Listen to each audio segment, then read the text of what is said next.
ባልከው ሰዓት ጀምር፣ ባልከው ሰዓት ጨርስ። ይሄ የአንድ ኔትወርክ ማርኬተር በፍጹም ሊያልፈው የማይገባ ወሳኝ የሆነ ተግባር ነው ማለት ነው። because control your time, control your future። ያንተን የነገህን የምትወስነው በሰዓት ላይ ነው። ውብ ህይወት መኖር ይገባሻል። ውብ ህይወት መኖር ይገባሃል። በዓላማ በተስፋና ህይወትን ወዶ መኖር ይገባሻል፣ ይገባሃል። እሺ እንዴት ናችሁ? ናኦል መንገሻ ነኝ። እንግዲህ ኔትወርክ ማርኬተር ሆኜ እየሰራሁ ይገኛለሁ ማለት ነው። በዛ አጋጣሚ በነገራችን ላይ የ22 ዓመት ወጣት ነኝ። ከኔ ጋር እጅግ በጣም ወሳኝ የሆነ ስልጠና አብረን እናያለን ማለት ነው። 5 ሲሪየስ ኔትወርክ ማርኬተር በፍጹም ሊያልፋቸው የማይገባ 5 ተግባራቶች። ይህ ማለት ነን ኔጎሺየብል ነው የሚባለው። ነን ኔጎሺየብል በቃ በፍጹም ላይደራደርባቸው የሚገባ 5 ተግባር። እነዚህ ጉዳዮች ሊደራደርባቸው አይገባም። እንደ አቋም መያዝ አለበት። በቃ እንደው ቆንጆ አድርጌ 5 ሲሪየስ የሆነ ኔትወርክ ማርኬተሮች እንደ አቋም ሊይዛቸው የሚገባ 5 ተግባራቶችን ጉዳዮችን እናያለን ማለት ነው። እነዚህ 5 ተግባራቶች የመጀመሪያው እጅግ በጣም ወሳኙ ነገር ብዙዎች እንደ ኖርማል የሚያዩት ብዬ ማሰበው አንደኛው ኮሚሽን ኢዝ መስት የሚል ነው። ቢዝነሱ እንግዲህ ምን ይባል መሰላችሁ? the best motivation ኔትወርክ ማርኬተር is commission። ኮሚሽን ኢዝ በቃ ቤስት ሞቲቬተር ነው ማለት ነው። because እኔ አስታውሳለሁ አፕላይኒን ራሱ የምሰማው ኮሚሽን አለኝ ታይም ላይ ነው። ኮሚሽን ሲኖረኝ ደስ የሚል ስሜት ይሰማኛል። ኮሚሽን ሲኖረኝ ሰዎችን በኮንፊደንስ አወራቸዋለሁ ማለት ነውና ይሄ ልትደራደርበት የማይገባ የመጀመሪያው ተግባር ኮሚሽን ኢዝ መስት። ካምፓኒው ዊክሊ የሚከፍል ከሆነ ዊክሊ ማግኘት አለብኝ። ኢትስ ማንዳቶሪ ልትልበት የሚገባ ጉዳይ ነው። ኢት ኢዝ ማንዳቶሪ በቃ እንደ አቋም እንደ ካምፓኒ ኮሚሽን ግዴታዬ ነው፣ ስራዬ ነው። በቃ ግልጽ ማለት because ኔትወርክ ማርኬተር is a business። ኔትወርክ ማርኬቲንግ ቢዝነስ ነው። ቢዝነስ ከሆነ ገቢ የሚባል ነገር አለ። ቢዝነስ ከሆነ ገንዘብ የሚባል ነገር አለ። ስለዚህ ግዴታ ነው። ስለዚህ ኮሚሽን እዚህ ቃል ውስጥ ሪዛልት ኦፍ አክሽን አክቹሊ ይሄ ሪዛልት የሚያመጣው ላይ ይሄ ውጤት የሚያመጣው ተግባር ላይ ካለ ገቢ ታገኛለህ በነገራችን ላይ because income is honesty feedback ማለት ታማኝ ነገር ነው። ዳሽቦርድ ላይ የምትጻፈው ዊክሊ የምትለው ኮሚሽን አትዋሽም። ዜሮ ከሆነ ስራ ነው ያመጣው ግልጽ ነው አይደል? ስለዚህ ፊል ጉድ ጥሩ ስሜት እንዲሰማ የምትፈልግ ከሆነ ያን ነገር ነው ስሜት እንዲስተካከል ፈልጋለሁ ኮሚሽን አገኝ። የመጀመሪያው ልትደራደርበት የማይገባ ዋና ተግባር ኮሚሽን ኢዝ መስት የሚል ነው። ስለዚህ ሎ አክሽን እዚህ ቃል ውስጥ ሎ ኢንካም ግልጽ ነው አይደል? ስለሱ ነው። ሁለተኛው ቢ ኤ ሊደር ደግሞአለው ቢ ኤ ሊደር።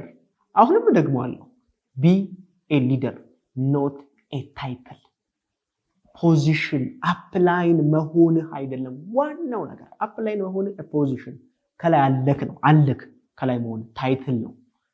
ከዛ በዘለለ በጣም ወሳኝ ተግባራቶች አሉ። የመጀመሪያው ሊደርሺፕ ኢዝ ኤ ቢሄቨር ባህሪ ነው። ግልጽ ነው። በየቀኑ የምታሳየው ያንተ ባህሪ፣ አክቲቪቲክ፣ ስሜትክ ኤቭሪቲንግ ሊደርነት ያስፈልጋል። ሊደርነት ማሳየት ነው። ሊደር ያሳያል። ባይዘው ገብቷችኋል እያልኩ ያለሁት ሊደር የሚያሳይ ሰው ነው። ነገራችን ላይ የሚያሳይ ሲባል because you go first ነው። በቃ የሆነ ነገር አእምሮ ውስጥ ሐሳብ ከመጣ you go first ግልጽ ነው። የሆነ ኢቨንት አስባል you go first። የሆነ ፕሮስፔክቲንግ ስኪል አስባል you go first። አንተ መጀመሪያ አድርገው because መሪነት 89% መሪነት የሚያስብለው ተግባሩ ስለሆነ ሊደር ዩዝ ዘ ፕሮዳክት በጣም ወሳኝ ነው። ፕሮዳክት መጠቀም አለብህ ግልጽ ነው። ፎሎ ዘ ሲስተም የተቀመጠው ሲስተምን በደንብ መከተል አለብህ። እሱ መሪነት ያስፈልጋል ማለት ነው። because people follow the action leader in action ይባላል። ግልጽ ነው አይደል? ስለዚህ በቃል አትንገራቸው። በቃል በነገራችን በቃል የምትነግራቸው ነገር የተወሰነ ጊዜ ነው የሚሰሩት፣ የተወሰነ ታይም ነው የሚሰሩት።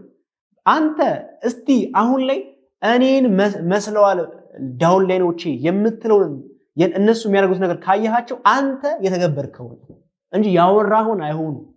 ያወራሁን የሚሆኑት ለአንድ ሳምንት ነው ወይም አንተ ስትኖር ያን ነገር የሚያሳዩት። ስለዚህ ቢ ኤ ሊደር መሪነትን በፍጹም የምትዳደርበት አይገባም እኮ። መሪነት ደግሞ ይሄው ክራይቴሪያው ነገር ያለው እሱም መግበር አለበት። ሶስተኛው በጣም ወሳኙ ነገር ኔትወርክ ማርኬቲንግ ይሄ ከሌለ ኔትወርክ ማርኬቲንግ የለም የሚባል አንድ ተግባር አለ። ኤቨንት። ሶስተኛው ልትደራደርበት የማይገባ ተግባር ኤቨንት ነው። ኤቨንት ኔትወርክ ማርኬቲንግ ላይ መተካት የሌለው ነገር መቼ በፍጹም አትተኩትም። ቢኮዝ ኤቨንት ቢልድ ቢሊቭ እምነትን ይጨምርልሃል። እምነት ቢኮዝ ያንተ እምነት አለ፣ ቢኮዝ የመሪዎች እምነት አለ። የነዛ ታች ያሉ ኔትወርክ ማርኬተሮች እምነት የሚጨምረው በኤቨንት ነው። ቢኮዝ እኔ ኤቨንት ላይ ነው ወሰንኩት። ኔትወርክ ማርኬቲንግ ላይ ሁለት ውሳኔ ተወሰናላችሁ አይደል? የመጀመሪያው ስትመዘገቡ የምትወስኑት ውሳኔ አለ። ሁለተኛው ደግሞ ቢዝነሱን እየሰራችሁት አንተ የምትወስናለ ዳውን ላይ ነው። መሪዎች የሚወሰኑባት ሞመንትን ካያቸው ኤቨንት ላይ ነው የሚወሰኑት። ኤቨንት በዚህ ወይ ኖ ስትሮንግ ሊደር ግሮስ አውትሳይድ ኤቨንት። በነገራችን ላይ ከኤቨንት ውጪ ጠንካራ መሪዎች ሊፈጥሩ አይችሉም። ጠንካራ መሪዎች የሚፈጠሩት በኤቨንት ነው። መሪ ትፈልጋላችሁ? ኤቨንትን እንደ አቋም ያዙ። ማንኛውም አይነት ኤቨንት። መሪነት ደግሞ ከዚህ ቀደም ካልኳችሁ ጋር ይገናኛል። አንተ ኤቨንት ላይ ባሳየው ኮሚትመንት አቴንድ በማድረግ ውስጥ ምንም ገንዘብ ላይኖር ይችላል፣ የትኬት ላይኖር ይችላል፣ ምንም ነገር ሊኖር ይችላል። ግን ትኬት ኤቨንት መግባትን ግን እንደ አንድ ትልቅ ቦታ ልትይዝለት የሚገባ ነገር ነው። አትደራደርበት ኤቨንት ላይ። አራተኛው ታይም ኮሚትመንት። ታይም ኮሚትመንት ነገራችሁ ላይ ኔትወርክ ማርኬቲንግ የፉል ታይም የፓርት ታይም ስራ ምናምን የሚባል ውስጥ ሊከፈል ይችላል፣ ግን ውጤቱ እሱን አያመጣም። ፓርት ታይም መሆነ ፉል ታይም መሆንክ ከውጤት ጋር ምንም ያገናኘው ነገር የለም። ሰዓት ሰጥተህ የምትሰራው ስራ ነው አይደል? ስለዚህ ሰዓት ላይ አትደራደር። ኢቨንት 2 ሰዓት ተኩል ከሆነ የሚጀመር 2 ሰዓት ተኩል ይጀመር፣ 3 ሰዓት ከሆነ የሚያልቀው 3 ሰዓት ይለቅ። ስለዚህ ይሄ ሊጀመርበት የታሰበበት ሰዓትና ሊያልቅ የታሰበበት ሰዓት ላይ ልትደራደርበት አይገባም። ባልከው ሰዓት ጀምር፣ ባልከው ሰዓት ጨርስ። ይሄ የአንድ ኔትወርክ ማርኬተር በፍጹም ሊያልፈው የማይገባ ወሳኝ የሆነ ተግባር ነው ማለት ነው። ቢኮዝ ኮንትሮል ዩር ታይም ኮንትሮል ዩር ፊውቸር። ያንተን የነገህን የምትወስነው በሰዓት ላይ ነው። ቢኮዝ በጣም ስለ ሰዓት ነው ያገባኝ። በጣም የሚገርማችሁ በጣም ብዙ ቢሊዮነሮች ምናምን ሳያቸው እጃቸው ላይ ሰዓት ያደርጋሉ እና ሰዓታቸው ደግሞ በጣም ውድ ነው። ምንድነው ውድ ሰዓት የሚገዙት ምናምን ብዬ አስባለሁ። ለካ የሚገርማችሁ ለሰዓት ያላቸው ቦታ ነው፣ አንደርስታንዲንግ ነው። ስለዚህ እሱ ልትደራደርበት አይገባም። አምስተኛው በጣም ወሳኙ ነገር ኖ ኤክስኪውዝ አለውድ። እንግዲህ ሰበብ መደርደር ኔትወርክ ማርኬቲንግ ላይ አይፈቀድም በፍጹም ማለት አይፈቀድም። ስለዚህ ይሄ ራሱ አትደራደርበት። በነገራችን ላይ ኤክስኪውዝ የሚያደርጉ ሰዎች፣ ሰበብ የሚደረድሩ ሰዎች በጣም አስቸጋሪ የሚባለው ሰበብ እንደሚደረድሩ አያውቁም። ያውቃሉ ሰበብ የትም እንደማያደርስ ያውቃሉ። ያ ሰው ያውቃል፣ ሰበብ የሚደረድር ሰው ራሱ ያውቃል። ግን ሰበብ እየደረደረ እንደሆነ አያውቅም እሱ ሰውየው፣ ግለሰቡ ማለት ነው። አይገርምም? ኔትወርክ ማርኬተሩ። ስለዚህ ትልቁ ችግር እሱ ነው። እና የሆነ ነገር ያወራና እኔ እኮ ያ ነገር ያደርጉና ይልና ግን ይልና ግን ብለህ የሆነ ነገር ልትል ከሆነ እኮ ሰበብ እኮ ነው አይደል እንዴ? ስለዚህ ሰበብ የማይፈቀድ ነገር ነው ኔትወርክ ማርኬቲንግ ላይ ማለት ነው። ስለዚህ እነዚህ 5 እጅግ በጣም ወሳኝ የሆኑ አንድ ሲሪየስ ኔትወርክ ማርኬተር ሊደራደርባቸው የማይገባ ነን ኔጎሽብል የሆኑ ተግባራቶች ናቸው። እሱን ካደረጋችሁ ውጤት ጭራ ነው ይመጣል። አመሰግናለሁ። ውብ ህይወት መኖር ይገባሻል። ውብ ህይወት መኖር ይገባሃል።